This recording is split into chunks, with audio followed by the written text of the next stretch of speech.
यानंतर माननीय सुरेश अण्णा धस ज्यांनी अख्खं विधान भवन आपल्या याच्यावर घेतलं, या विषयासाठी मी त्यांना विनंती करतो की त्यांना येऊन समोरच्या मोर्चाला संबोधित करावं।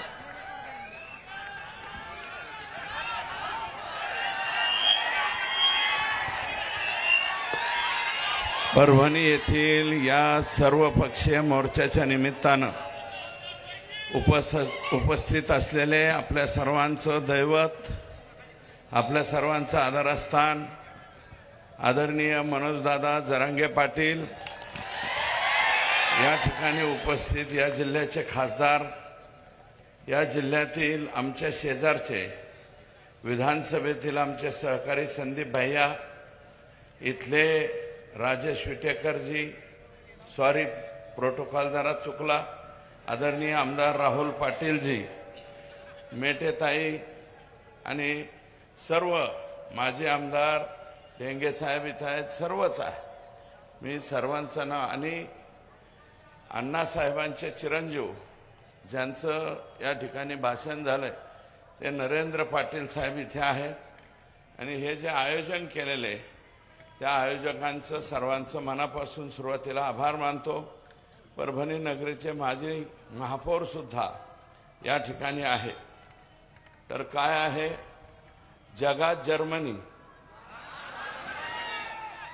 देशात परभणी असं या परभणीचं नाव आहे। बनी तो बनी। मी या परभणीचा 18 महिने पालकमंत्री राहिलेलो आहे, त्याच्यामुळं परभणी किती रगेले, परभणीची रग मला चांगली माहिती आहे। हे खरंच रगेलेत आणि मनापासून या ठिकाणी विजय वरपुडकर साहेब सुद्धा आलेले आहेत। माझं कोणाचं नाव चुकलं तर मला या ठिकाणी क्षमा करा। तेव्हा एक दोन घटना ॲडजस्टंट इथे घडलेल्या आहेत। या परभणीमध्ये सोमनाथ सूर्यवंशी, लॉला 3rd इयरला शिकणारा मुलगा, कोबिंग ऑपरेशनमध्ये त्याला पोलिसांनी नेलं आणि त्याचा दुर्दैवानं मृत्यू झालेला आहे। प्रचंड मारहाण करून त्याचा मृत्यू झाला अशा प्रकारचं ऑब्जेक्शन त्याच्या कुटुंबियाचं आहे आणि त्याच्या बाबतीत आणि विजयजी वाकोडे साहेब यांचा सुद्धा दुर्दैवानं मृत्यू त्या ठिकाणी झालाय। आपण जिथे बसलेलो त्याच पाठीमागच्या स्टेजवरती ते पण आंदोलनाला लोक बसलेले आहेत, तेही आपलेच लोक आहेत, वेगळे नाहीत। म्हणून कोबिंग ऑपरेशनची न्यायालयीन चौकशी झाली पाहिजे। माननीय मुख्यमंत्र्यांनी सोमनाथला 10 लाख रुपयाची आणि वाकोडे साहेबांना 5 लाख रुपयाची मदत जाहीर केलेली। तर ते येत्या सोमवारी किंवा मंगळवारी सोमनाथच्या कुटुंबियाला वेळ देणार आहेत, वाकोडे साहेबांच्या कुटुंबियाला वेळ देणार आहे आणि स्वर्गीय संतोष देशमुख यांच्या कुटुंबियाला सुद्धा वेळ देणार आहे। कदाचित 6ची 7 होऊ शकते, एवढाच त्याच्यामध्ये बदल होऊ शकतो। अशोक गोरबांड नावाचा कोणीतरी पीआय, हा LCBचा पीआय आणि स्वतःला SP समजतो, अतिशय चुकीच्या पद्धतीने कारभार करतो। हा जिथे जातो तिथं काहीतरी उद्योग करतो, अशा प्रकारची तक्रार या गोरबांडची आहे। हा गोरबांड फक्त सस्पेंड नाही व्हावा, हा रिमूव्ह फ्रॉम सर्व्हिस झाला पाहिजे आणि त्याची न्यायालयीन चौकशी सुद्धा झाली पाहिजे, अशा प्रकारची विनंती इथल्या काही लोकांनी केलेली आहे आणि माझा पाठिंबा त्याला राहील। विजय वाकोडे साहेब त्यांना बाबा म्हणायचे। मी पालकमंत्री असताना अनेक वेळा काही जर प्रश्न निर्माण झाले तर बाबा 100% आम्हाला सहकार्य करायचे, म्हणून त्यांचंही मी मनापासून या ठिकाणी आभार मानतो। आणि यांचं काय काय सांगावं, हे आमचे बिडावाली जी कलाकार मंडळी आहे, आकाचा आका, यांचं काय काय सांगावं। आणि स्वर्गीय संतोषच्या बाबतीत सुद्धा सभागृहामध्ये मी मागणी केली होती, आयजी लेवलच्या अधिकाऱ्याच्या अधिपत्याखाली SIT स्थापन झाली पाहिजे. राज्याच्या मुख्यमंत्र्यांनी ती मान्य केलेली आहे. त्याच्यानंतर 10 लाख रुपयाची मदत या कुटुंबियाला दिली पाहिजे, ती सुद्धा मान्य झालेली आहे. त्याच्यानंतर न्यायालयीन चौकशी झाली पाहिजे, कारण हे लोक जर पोलिसांकडून कुठं सुटणार तर नाहीच, पण चुकून एखादा सुटला तर तो न्यायालयीन चौकशीत अडकलाच पाहिजे, ही धारणा मनामध्ये आहे. आणि यांना मौका लागला पाहिजे. मौका म्हणजे माहिती आहे ना, को लागला पाहिजे. एकदा अंदर गया ना, पोलिसांनी मोकामध्ये घातला ना, 5-4 वर्ष नमस्ते लंडन, पुन्हा हे माघारी येत नाहीत. आणि हा जो आका आहे ना, आका तर गेलाच पाहिजे, पण जर का आकाच्या आकाने काही यंटोबंडो केला असेल तर आकाचा आका सुद्धा नंबर लागू शकतो.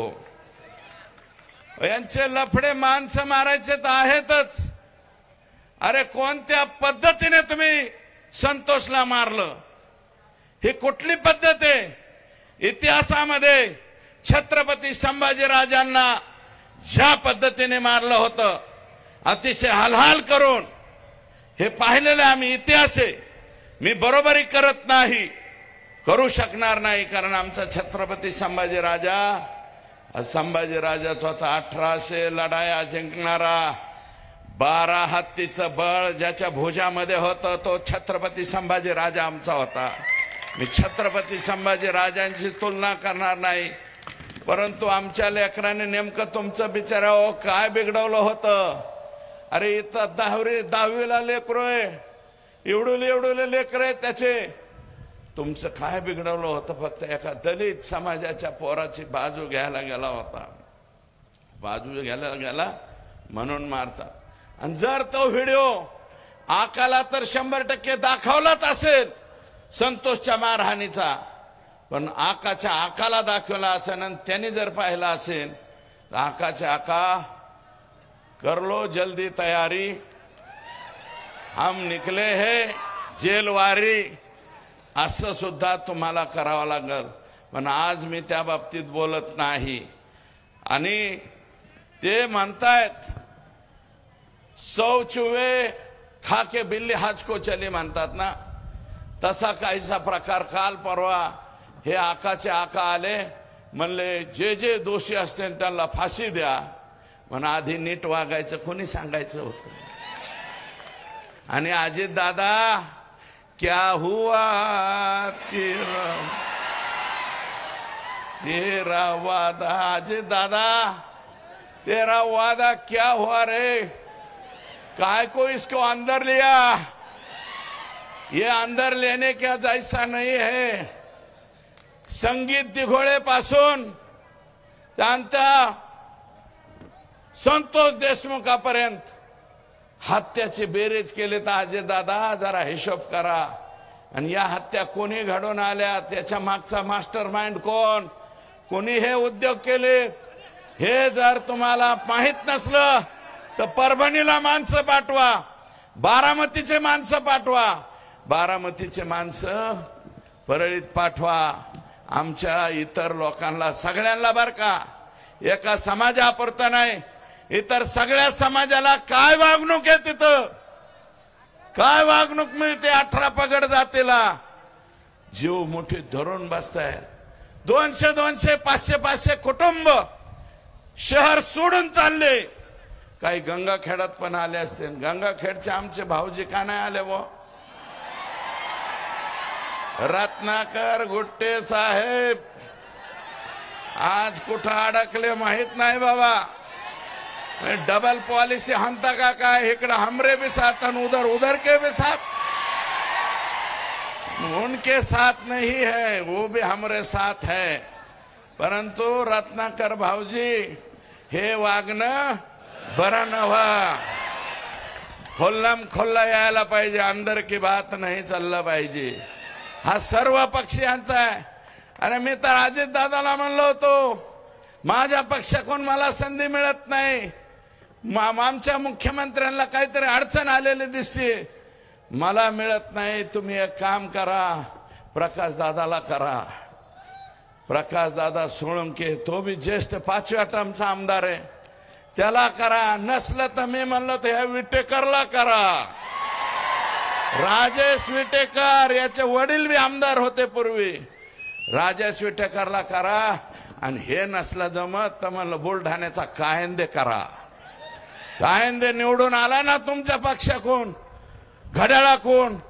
अरे तुमचं घड्याळ नसतं आलं रे, आम्ही नसतो आलो. एक मागे बसलेली विभूती आहे, त्यांनी पटांगण केलं म्हणून आपण इथे बर का, नाहीतर सुट्टा खेळ झाला असता सगळ्यांचा. माननीय मुख्यमंत्र्यांचा काही संबंध नाही. माझं म्हणणं, राजेश विटेकर तुम्ही सगळेजण जा, बिन मंत्र्याचा राहू द्या आमचा जिल्हा बर का, तुमच्या पक्षाचा.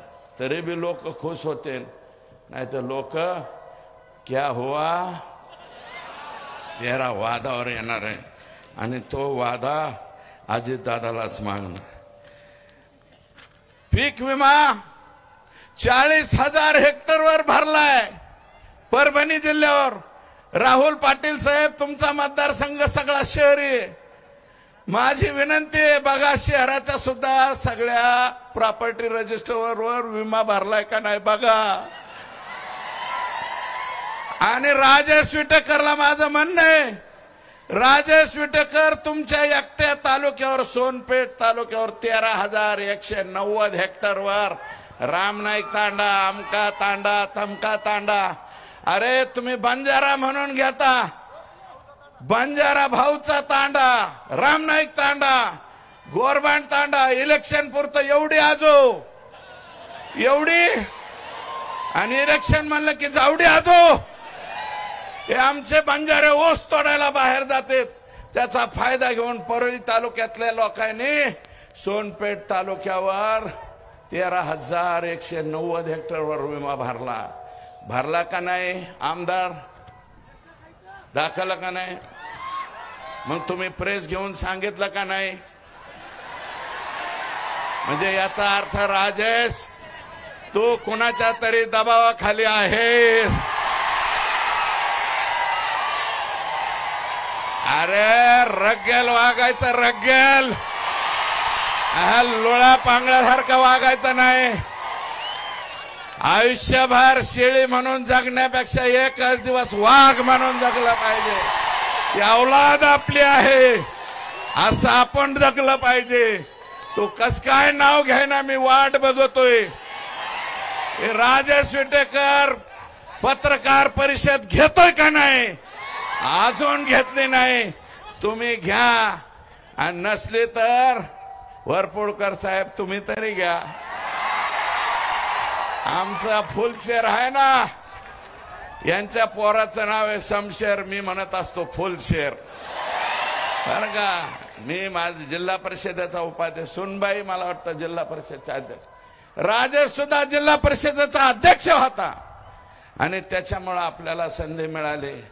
40,000 हेक्टर वरती पालम, पूर्णा, जिंतूर सगळीकडे विमा कोणी उतरवलाय? परळीच्या लोकांनी.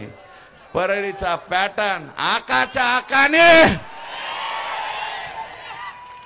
बीड मध्ये 79,000 हेक्टर सापडलं. 79,000 हेक्टर. धाराशिव, हा, हे धाराशिव मध्ये 3,000 हेक्टर. लातूर मध्ये सापडला 20,000 हेक्टर आता काल परवा. आणि लातूरच्या तरपट्ट्यांनी काय केलंय?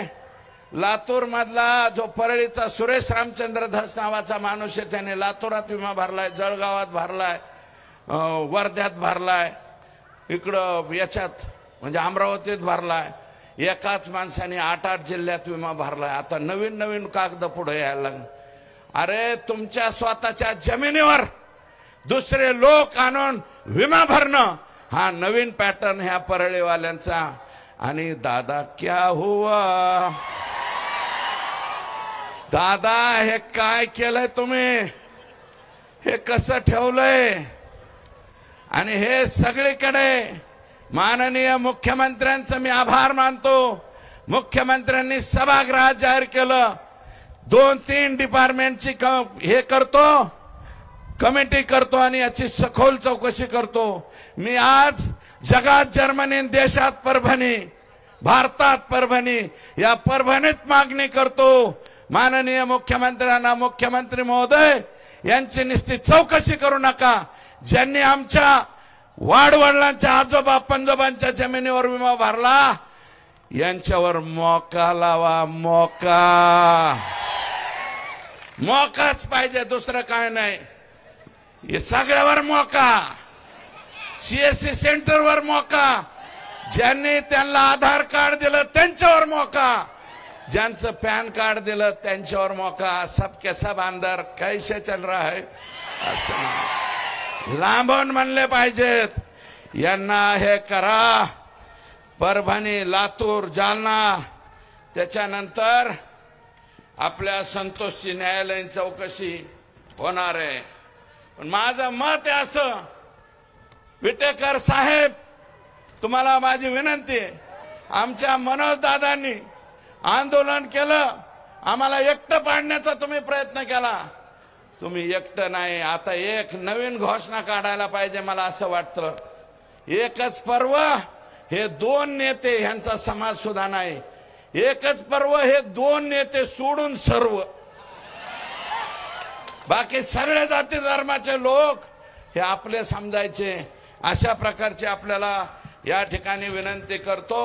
आणि राखेचं 10 जून 2021ला एक मी मनोज दादा यांचं पोस्ट पाहिली आणि ती पोस्ट काय होती, राखे परळी शहरामध्ये राखेचा प्रचंड त्रास होतोय आणि त्याचा निपटारा करण्यासाठी आकाचे आका यांच्या अध्यक्षतेखाली एक बैठक लावली आणि त्या बैठकीत बसलेले लोक, आणि आता मी माहिती घेतली त्या राखाची, मला वाटतं परभणी जिल्ह्याच्या सोनपेठ पोत सुद्धा डोळ्यात भरायला येत असेल, राख येते का नाही?